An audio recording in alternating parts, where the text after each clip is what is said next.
नमस्ते। मैं सुनीता सेंगाड़ा, सहायक आचार्य संस्कृत, स्वर्गीय श्री भिकाबाई भील राजकीय महाविद्यालय सागवाड़ा से। जैसा कि हम अपनी पूर्व वीडियो में श्रीमद् भगवद गीता के द्वितीय अध्याय का अध्ययन कर रहे हैं, जिसमें हमने देखा कि युद्ध क्षेत्र में विषाद ग्रसित अर्जुन अपने अस्त्र शस्त्रों को त्याग कर युद्ध न करने का निर्णय सुनाता है। उसकी इस दीन कृपण अवस्था को देख करके श्री कृष्ण उसे उपदेश देते हैं। इस उपदेश के अंतर्गत वह उसे बताते हैं कि तुम ये जो शोक कर रहे हो कि मैं अपने स्वजनों को, अपने बंधुजनों को युद्ध में मार दूंगा, उनकी मृत्यु हो जाएगी, यह सब नष्ट हो जाएंगे, तो यह शोक का विषय नहीं है।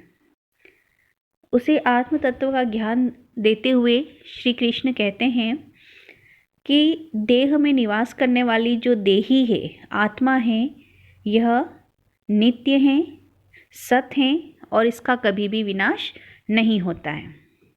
यह आत्मा न तो उत्पन्न होती है और न ही इसकी मृत्यु होती है। शरीर की मृत्यु हो जाने पर यह आत्मा नष्ट नहीं होता है। इसी क्रम में आगे हम देखते हैं, श्री कृष्ण अर्जुन को युद्ध हेतु प्रेरित करते हुए आत्म तत्व के विषय में यहाँ पर बता रहे हैं। अछेद्यो अयम अहदायो अयम अक्लेद्यो अशोष्य एव च नित्यः सर्वगतः स्थाणुचलो अयम सनातनः। श्री कृष्ण आत्म तत्व का ज्ञान दे रहे हैं। अर्जुन से कहते हैं, अछेद्यो अयम, अयम अयम अर्थात आत्म तत्व, यह आत्मा अछेद्य, यह छेदन के योग्य नहीं है, अर्थात हम इसे काट नहीं सकते हैं। अयम अदाह्यो, यह दाह के योग्य नहीं है, यह जलाने के योग्य भी नहीं है। अक्लेद्यो अशोष्य अयम एव च, और न ही इस आत्मा को अक्लेद्य, क्लीन, गीला किया जा सकता है, शोष्य, और उसे सुखाया भी नहीं जा सकता है। नित्यः सर्वगतः स्थाणु अचलो अयम सनातनः। अयम, यह जो आत्मा है, नित्य है, सदैव बनी रहने वाली है। सर्वगतः, व्यापक है। स्थाणु, यह स्थिर है, विकारों से रहित है। अचलो, यह अचल है। अयम सनातनः, और यह प्राचीन है, पुरातन है। श्री कृष्ण अर्जुन को आत्म तत्व का उपदेश देते हुए कहते हैं कि अयम अछेद्य, कि यह जो आत्मा है वह किसी भी अस्त्र शस्त्र के द्वारा काटी नहीं जा सकती है। अर्थात जब तुम अपने स्वजनों के साथ में युद्ध करोगे तो अपने अस्त्रों से, अपने शस्त्रों से केवल उनके देह को, उनके शरीर को ही तुम काट सकते हो। उनमें निवास करने वाली जो आत्मा है उसे तुम काट नहीं सकते। अयम अदाह्य, हम इस आत्मा को अग्नि के द्वारा जला भी नहीं सकते हैं। अग्नि में मात्र पंच भौतिक तत्वों से निर्मित जो शरीर है वही जलता है। जो उसमें निवास करने वाली आत्मा है वह अदाह्य है, हम उसे जला नहीं सकते। अयम अक्लेद्य, हम जल में उसे गीला नहीं कर सकते। जल जो कि संपूर्ण पदार्थों को नष्ट कर सकता है, किंतु वह इस आत्म तत्व को नष्ट नहीं कर सकता, गीला नहीं कर सकता। अशोष्य एव च, और जो वायु है, जो सभी पदार्थों को उड़ा सकती है, नष्ट कर सकती हैं, सुखा सकती हैं, किंतु वह वायु भी इस आत्म तत्व को सुखा नहीं सकती। अयम नित्यः, यह नित्य है, यह हमेशा सदैव बना रहने वाला, यह आत्म तत्व तीनों कालों में उपस्थित है। भूतकाल, वर्तमान काल और भविष्य काल, तीनों ही कालों में यह सदैव बना रहता है, कभी नष्ट नहीं होता है। सर्वगतः, यह सर्वव्यापी है, सभी पदार्थों में इसकी गति संभव है। आकाश, वायु, अग्नि, जल, पृथ्वी, ये सभी पंचभौतिक जगह यह उपलब्ध रहता है। स्थाणु, यह स्थिर है, इसमें किसी प्रकार का कोई विकार नहीं आता है। शिशु अवस्था, बाल्यावस्था, किशोरावस्था, युवावस्था और वृद्धावस्था, ये सारी अवस्थाएं शरीर की हैं, उस आत्मा की नहीं। वह आत्मा स्थिर है। अचलो, वह अचल है, वह अविनाशशील है। अयम सनातनः, और इस प्रकार यह बहुत ही पुरातन है, अर्वाचीन है। इसकी उत्पत्ति कब हुई और कब यह समाप्त होगा ये कोई भी नहीं जानता है। यह अत्यंत ही सनातन है।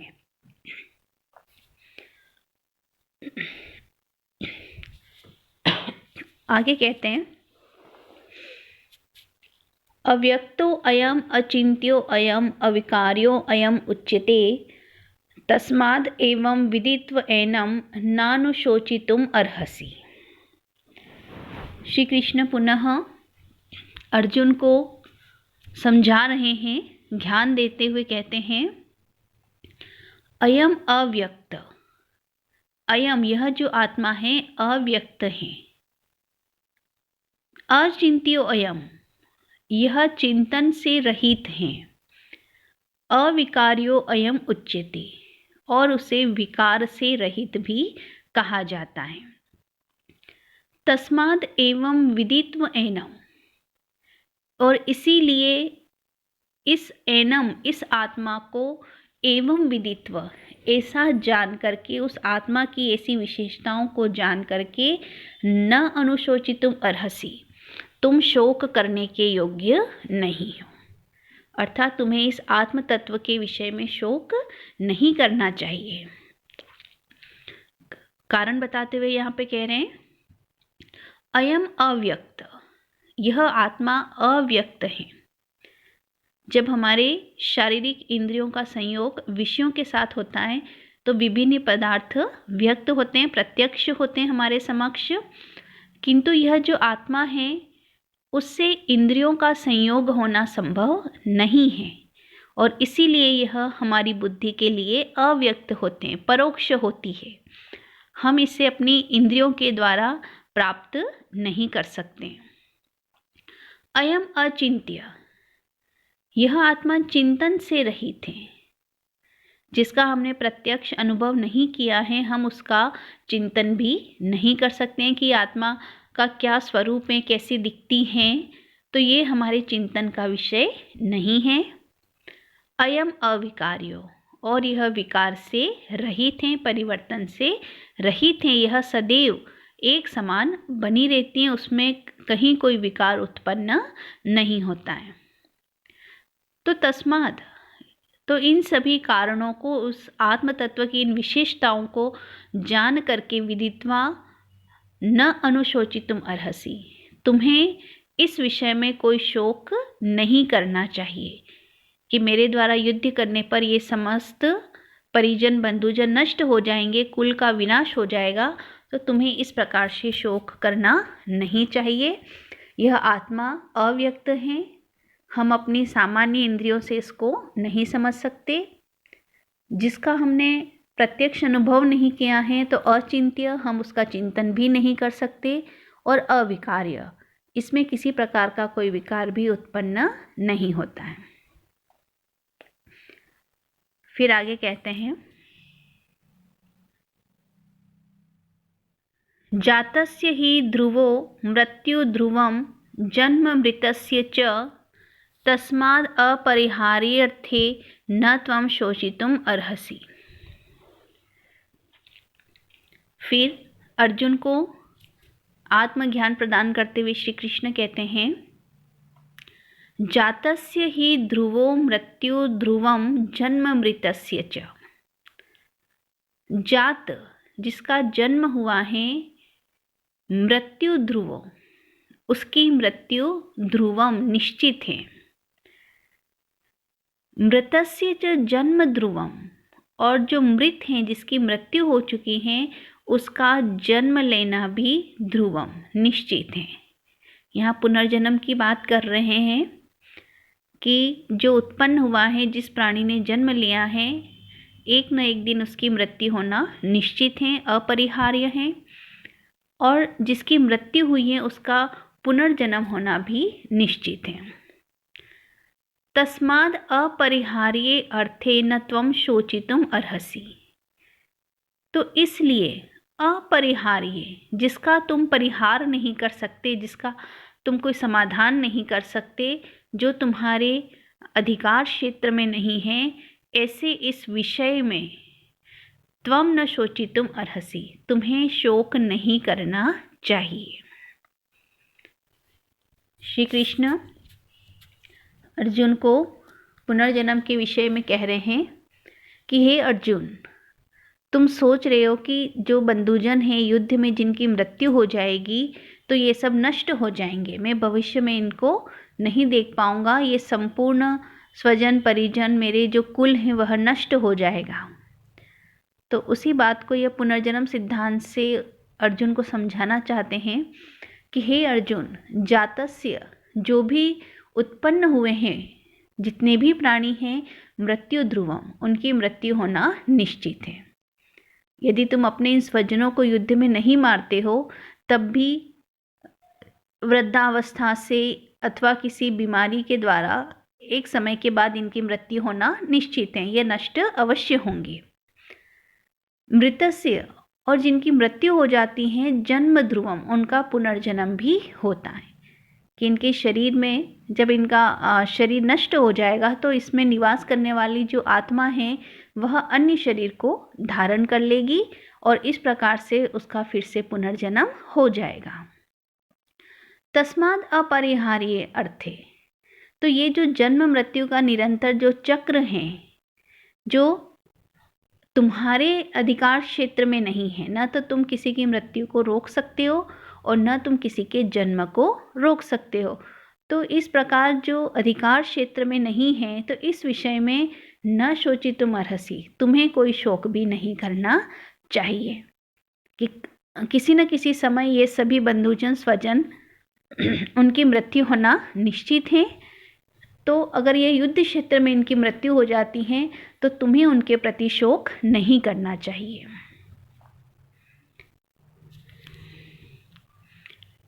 फिर आगे कहते हैं,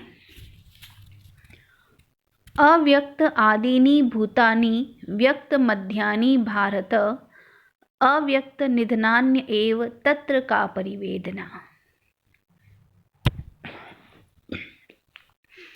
श्री कृष्ण कहते हैं, भूतानि, ये जो समस्त प्राणी हैं, अव्यक्तादिनी, आदि में, प्रारंभ में, अर्थात जन्म से पूर्व अव्यक्त थे, वह अन्य प्राणियों के लिए अव्यक्त थे। अव्यक्त निधनानि एव, और निधन होने के बाद, मृत्यु होने के बाद भी अव्यक्त, वह फिर से अव्यक्त हो जाएंगे, इन अन्य प्राणियों को वह दिखाई नहीं देंगे। व्यक्त मध्यानि, और केवल मध्य भाग में, जन्म से लेके मृत्यु के मध्य का जो भाग है उसी में यह जो प्राणी हैं वह व्यक्त होते हैं, शरीरधारी होते हैं। तत्र का परिवेदना, तो हे भारत, हे भरतवंशी अर्जुन, इस विषय में हम शोक क्यों करें कि यह जो आत्मा थी उनमें निवास करने वाली प्राणियों में वह पंचभौतिक शरीर के उत्पन्न होने से पूर्व भी अव्यक्त थी और निधन के बाद भी अव्यक्त हो जाएगी। केवल व्यक्त मध्यानि, जो मध्य का भाग है, जब जीवात्मा पंचभौतिक शरीर को धारण करती है, जन्म लेती हैं, तब से लेकर के शरीर त्यागने तक जो मध्य भाग है उसी में यह व्यक्त रहती हैं, बाकी इसका जो स्वभाव है अव्यक्त है। तो ऐसी परिस्थिति में का परिवेदना, इनके अव्यक्त हो जाने पर हमें दुख नहीं करना चाहिए। श्री कृष्ण अर्जुन को समझाते हुए कहते हैं कि जन्म से पूर्व, मानव शरीर को धारण करने से पूर्व सभी आत्माएं अव्यक्त होती, हम एक दूसरे से परिचित नहीं होते, किंतु जो जीवन का जो काल है, मध्य काल जो है, जन्म से मृत्यु तक, तभी हम एक दूसरे से परिचित हैं और मृत्यु हो जाने के पश्चात हम पुनः अव्यक्त हो जाएंगे, जो स्वाभाविक हैं। तो हमें इस विषय में कोई शोक नहीं करना चाहिए। फिर इससे आगे कहते हैं, आश्चर्यवत् पश्यति कश्चिद् एनम् आश्चर्यवत् वदति तथैव चान्यः आश्चर्यवत् च एनम् अन्यः शृणोति श्रुत्वाप्य एनम् वेद न चैव कश्चित्। अब इस आत्मज्ञान की विशेषताएं बताते हुए कहते हैं, आश्चर्यवत् पश्यति कश्चिद् एनम्, कि इस एनम, इस आत्म तत्व को कश्चित, कोई मनुष्य आश्चर्यवत् पश्यति, अत्यंत ही आश्चर्य के साथ में देखता है, उसके बारे में जिज्ञासा करता है कि यह आत्मा क्या है, इसका क्या स्वरूप है। तथैव च अन्यः, और कोई अन्य व्यक्ति आश्चर्यवत् वदति, इस आत्म तत्व को आश्चर्य के समान कहता है। आश्चर्यवत् च एनम् अन्यः शृणोति, और कोई अन्य व्यक्ति आश्चर्य के समान ही इस ज्ञान को सुनता है। श्रुत्वा अपि एनम् वेद न चैव कश्चित्, और कोई मनुष्य श्रुत्वा, सुनने के बाद भी, इस आत्मज्ञान को सुनने के पश्चात भी न वेद, उसे समझ नहीं पाता है। यहाँ आत्म तत्व की दुर्लभता, अज्ञेयता और अद्भुतता का वर्णन किया गया है कि यह जो आत्मज्ञान है वह इतना सरल, सहज नहीं है, सुलभ नहीं है कि हर मनुष्य को आत्मज्ञान हो जाए, यह संभव नहीं है। इसके लिए निरंतर प्रयत्न की आवश्यकता है। जो योगी हैं, जो यम, नियम, धारणा, ध्यान, प्रत्याहार, समाधि आदि का जो निरंतर योगाभ्यास करते रहते हैं, उन्हें ही कभी इस आत्मज्ञान का साक्षात्कार हो सकता है। यह एक सामान्य ज्ञान नहीं है। इस ज्ञान को प्राप्त करने के लिए, आत्मा का साक्षात्कार करने के लिए प्राणायाम, योगाभ्यास आदि का निरंतर अभ्यास करना आवश्यक है, और तभी भगवत कृपा से ही हम इस आत्मज्ञान को प्राप्त कर सकते हैं। तो जो कोई मनुष्य इस प्रकार इस आत्मज्ञान को प्राप्त करता है तो आश्चर्यवत् पश्यति, वह आश्चर्य के साथ इसे देखता है। आश्चर्यवत् वदति तथैव च अन्यः, और वह अन्य लोगों को किसी अद्भुत ज्ञान के समान ही अपने प्रयासों के द्वारा, अपने निरंतर अभ्यास के द्वारा ही वह इस आत्मज्ञान को अन्य लोगों को सुनाता है। यह सब ज्ञान का साक्षात्कार होना और ज्ञान का विस्तार करना, उपदेश देना, यह सहज या सरल नहीं है, अद्भुत है। आश्चर्यवत् च एनम् अन्यः शृणोति, और दूसरा कोई मनुष्य उस ज्ञान को बहुत ही आश्चर्य के साथ में सुनता है कि यह आत्मा क्या है। किंतु कश्चित, कोई कोई मनुष्य, जो सामान्य मनुष्य हैं, जिनका निरंतर अभ्यास नहीं है, जो स्वाध्याय नहीं करते, प्राणायाम नहीं करते, यम, नियम, धारणा, ध्यान, समाधि आदि में जो लगे हुए नहीं हैं, इस ज्ञान को श्रुत्वा अपि, सुन करके भी वह उसको समझ नहीं सकते हैं। तो इस प्रकार यह आत्मज्ञान अत्यंत ही दुर्लभ है, अद्भुत है, और भगवत कृपा से ही हमें इस आत्मज्ञान के प्रति जिज्ञासा उत्पन्न होती है। भगवत कृपा से ही हमें इस आत्मज्ञान का दर्शन होता है और हम अन्य को उपदेश दे सकते हैं। और इस आत्मज्ञान को सुन करके सभी मनुष्य आश्चर्यचकित हो जाते हैं, और कुछ सामान्य जन इस ज्ञान को सुनने के बाद भी उसे वह समझ नहीं सकते हैं। तो इस प्रकार श्री कृष्ण अर्जुन से आत्म तत्व के विषय में कहते हैं कि यह आत्मा शस्त्रों से काटी नहीं जा सकती, अग्नि में जलाई नहीं जा सकती हैं, जल उसको गीला नहीं कर सकता और वायु उसको सुखा नहीं सकता है। यह नित्य बनी रहती हैं, सर्वव्यापी हैं, विकारों से रहित हैं और अचल हैं। यह जो आत्मा है वह हमारी इंद्रियों का विषय नहीं है, हम इसका चिंतन नहीं कर सकते, इसलिए हम इसको जान करके, इस आत्मज्ञान को जान करके हमें शोक नहीं करना चाहिए। जिनका जन्म हुआ है उनकी मृत्यु निश्चित है और जिनकी मृत्यु हुई है उनका जन्म भी निश्चित है। यह मनुष्य के अधिकार क्षेत्र में नहीं है। आत्मा जन्म से पूर्व भी अव्यक्त है और मृत्यु के पश्चात भी अव्यक्त हो जाएगी, मात्र यह मध्य में ही व्यक्त रहती हैं। तो हमें ऐसा मान करके इसके प्रति शोक नहीं करना चाहिए। और यह आत्मज्ञान अद्भुत है, इसके वक्ता, इसको सुनने वाला भी अद्भुत है, जो सामान्य रूप से उपलब्ध नहीं होता है। तो इस प्रकार श्री कृष्ण अर्जुन को आत्मज्ञान देकर युद्ध हेतु प्रेरित करना चाहते हैं। आज की इस वीडियो में यहीं तक। धन्यवाद।